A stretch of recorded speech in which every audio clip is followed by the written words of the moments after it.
দরকার নেই, ঠিক আছে? আমার কোনো দরকার নেই তোমার মতো স্ত্রীর। আমি আবার ফিরে যাচ্ছি, যার সঙ্গে এসব করেছো তাকে নিয়েই থাকো। আমি যাচ্ছি। আরে আরে তুমি আমার কথাটা তো শোনো, এভাবে কোথায় যাচ্ছ? কি আর বলবে তুমি? শোনো, দেখো আমার পেটে কোনো বাচ্চা নেই। তোমার পেটে বাচ্চা নেই? তুমি কি আমার সঙ্গে মজা করছো? স্পষ্ট দেখা যাচ্ছে তুমি প্রেগনেন্ট, তোমার পেটে বাচ্চা আছে। শোনো, আমার পেটে কোনো বাচ্চা নেই। এই দেখো, এইটা একটা বালিশ ছিল, আমি তোমার সাথে মজা করেছিলাম। আমি ভেবেছিলাম তুমিও আমার সাথে মজা করবে। এটা একটা মজা? আরে ভাইয়া আপনি এসেছেন। ভাবি তুমি আমাকে ছাড়াই মজা করতে শুরু করেছো? আমরা তো দুজন একসাথে প্ল্যান করেছিলাম মজা করার জন্য। এই দেখো আমি কেক নিয়ে এসেছি। তুমি একটু চুপ থাকো তুহিন। আর তুমি আমাকে এভাবে ভাবতে পারলে? আর তুমি কি বললে পেছন থেকে আমি মুখ কালো করছি? আরে বিয়ের সময় আমি তোমার সাথে যা করেছি আমার সবকিছু মনে আছে। আমি জানি আমি একজন প্রবাসীকে বিয়ে করেছি, আর আমি এটাও জানি তোমার দায়িত্ব পালন করাটা কতটা গুরুত্বপূর্ণ। আর সেটাই করতে গিয়ে আমাকে তোমার কাছ থেকে দূরে থাকতে হয়। তোমার কর্তব্য পালন করতে করতে বছরও চলে যায়, আর আমি এদিকে তোমার জন্য অপেক্ষা করি। আর তুমি কোনো কিছু না বুঝেই অমনি বলে দিলে যে আমি অন্য কারো কাছে ছিলাম। আজ এ মজা করার কারণে আমি খুব ভালো মতো বুঝতে পারলাম যে তুমি আমাকে নিয়ে কি ভাবছো। আমার এই পেট দেখে আমি জানি না তুমি আমার সম্পর্কে আরো কি কি ভেবেছিলে। তুমি আমাকে কত কিছু বললে, তুমি আমাকে একটু বিশ্বাস করতে, কারণ আমি তোমার স্ত্রী।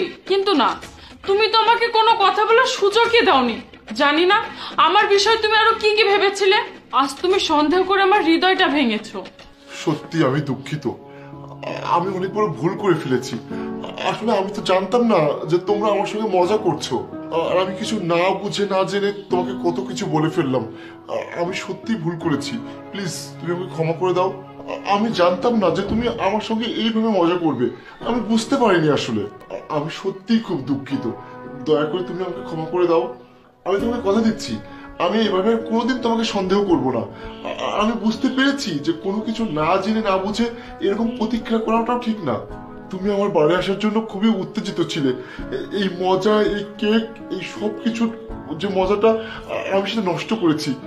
আমি সত্যিই দুঃখিত। আমি আমার স্ত্রীকে সন্দেহ করেছি, এইটা ভেবে এখন আমি নিজেই লজ্জিত। আসলেই আমার এমনটা করা একদম উচিত হয়নি। জেনে না জেনে তুমি আমার হৃদয়ে আঘাত দিয়েছো, অনেক কিছু বলেছো। আজকের পর থেকে সিদ্ধান্ত নেওয়ার আগে সবকিছু জেনে বুঝেই নিবে। হ্যাঁ, ঠিক আছে, আমি আজকের পর থেকে না জেনে না বুঝে কোনো কিছু করব না।